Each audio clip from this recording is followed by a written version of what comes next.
Hello everyone, माय name शोभा सांडोराव लोणकर. आजच्या व्हिडिओमध्ये आपण लेसन नंबर 4 हा नव्याने अभ्यासणार आहोत. सोशल इन्स्टिट्यूशन्स, सामाजिक संस्था. या युनिट नंबर 4मध्ये आपल्याला एकूण 5 पॉईंट असणार आहे. 4.1मध्ये सामाजिक संस्था, त्याच्या व्याख्या आणि वैशिष्ट्य.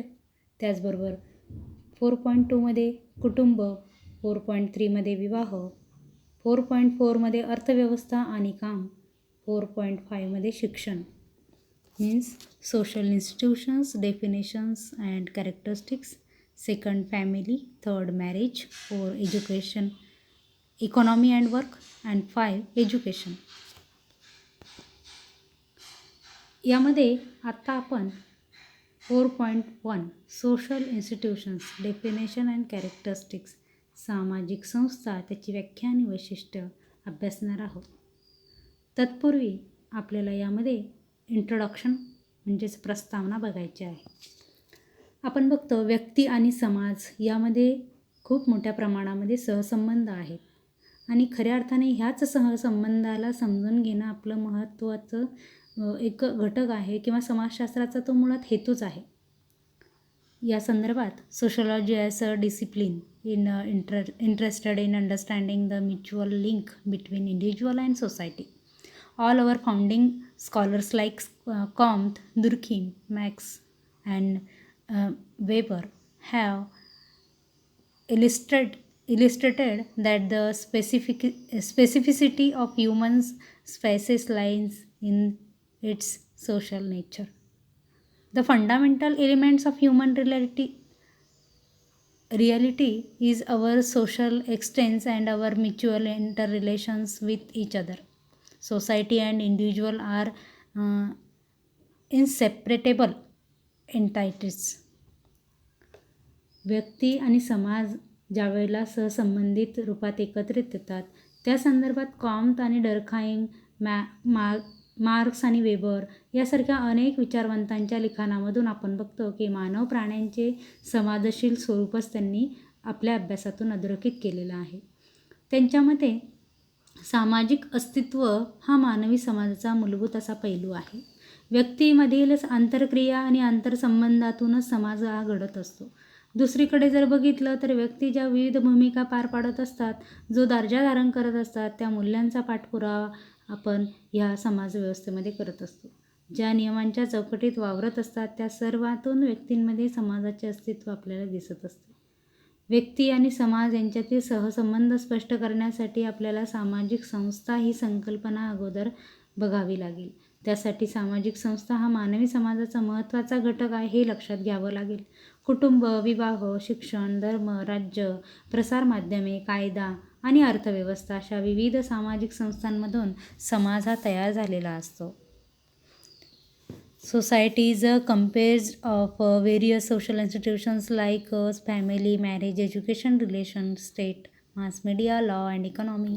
Individuals interact with each other as members of these institutions. In this unit, we will try to understand the concept of social institutions by considering some simple examples how family and kinship networks carry out reproduction and socialization.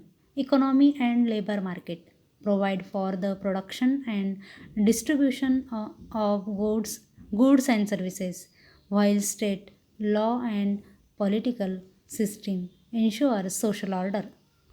आपण बघतो की या ठिकाणी कुटुंब आणि नातेसंबंधांच्या जाळ्यांमधून पुनरुत्पादन व सामाजिकरणांचे कार्य कसे होते, वस्तू व सेवांच्या उत्पादन आणि वितरणाचे काम बाजारपेठ आणि अर्थव्यवस्था कसे पार पाडत असते, तसेच सामाजिक सुव्यवस्था राहण्याची जबाबदारी कायदा आणि राजकीय व्यवस्थेतून कशी पार पाडली जाते, अशा या सोप्या उदाहरणातून सामाजिक संस्था ही संकल्पना आपल्याला समजून घेणं खूप आवश्यक आहे आणि याचाच व्यापक स्वरूपात आपण अभ्यास ह्या प्रकरणामध्ये करणार आहोत. यामध्ये 4.1.1 डेफिनेशन व्याख्या आपण बघत आहोत. त्यामध्ये first definition is that E.S. Bogardus, a social institution is a structure of society that is organized to meet the needs of people chiefly through well established producers. म्हणजेच समाजामध्ये व्यक्तींच्या गरजा भागवणाऱ्या सुनिश्चित स्वरूपाच्या प्रक्रियांची संरचना म्हणजे सामाजिक संस्था होय.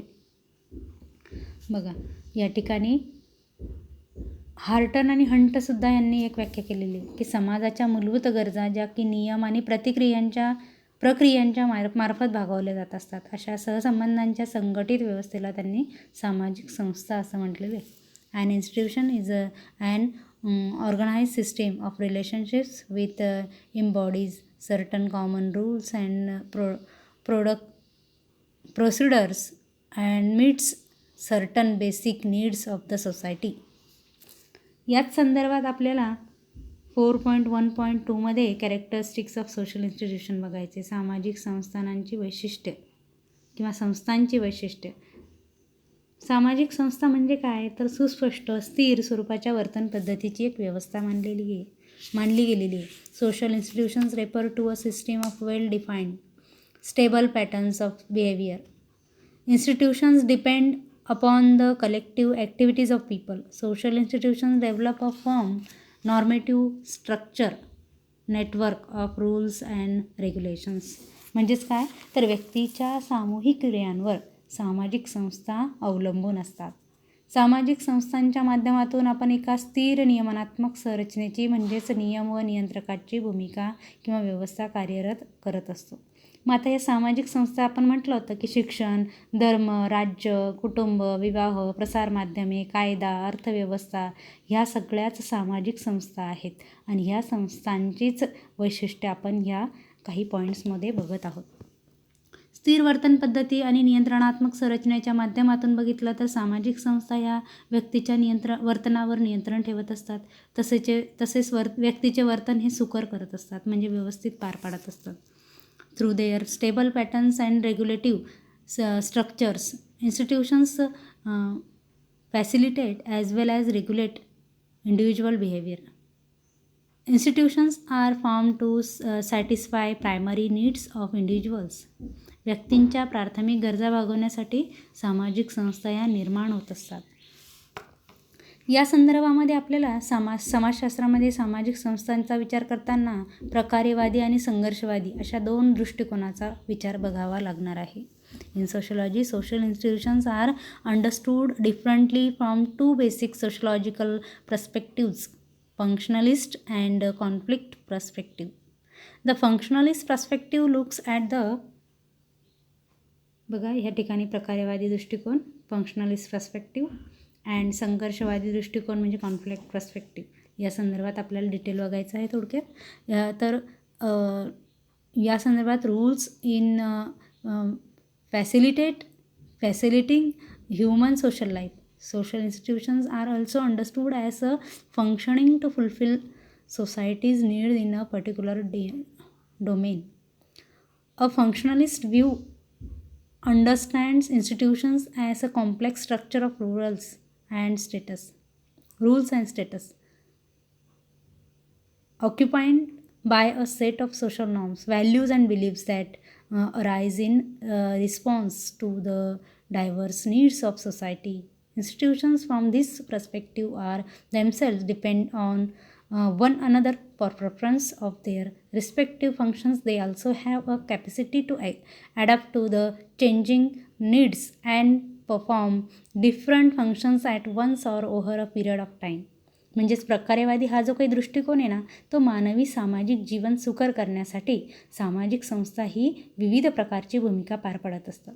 समाजाच्या विशिष्ट स्वरूपाच्या ज्या काही गरजा आहेत त्या भागवत असतात. ह्याच दृष्टिकोनातून आपण बघतो की विविध ज्या काही सामाजिक संस्था आहेत, दर्जा आहेत, त्यांच्या भूमिकांचे गुंतागुंतीचं जाळं आपल्याला दिसतं.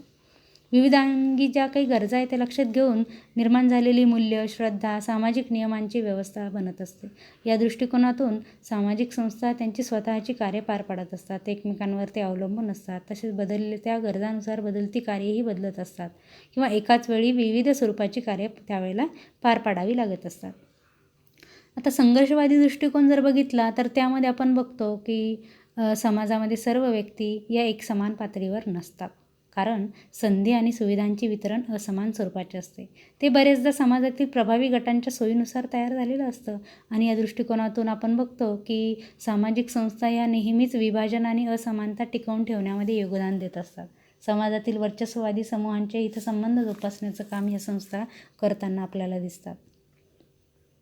The Marxist conflict perspective holds that all individuals are not placed equally in society. The distribution of privileges and opportunities is skewed and mostly in favor of the affluent section of society. Social institutions from this perspective contribute in preferences of social divisions and inequalities. They operate in the interest of the dominant section of society. ठीक आहे, आता ह्या युनिटमध्ये आपण एवढंच अभ्यासूया. पुढील points आपण पुढील व्हिडिओमध्ये अभ्यासणार आहोत. तत्पूर्वी धन्यवाद.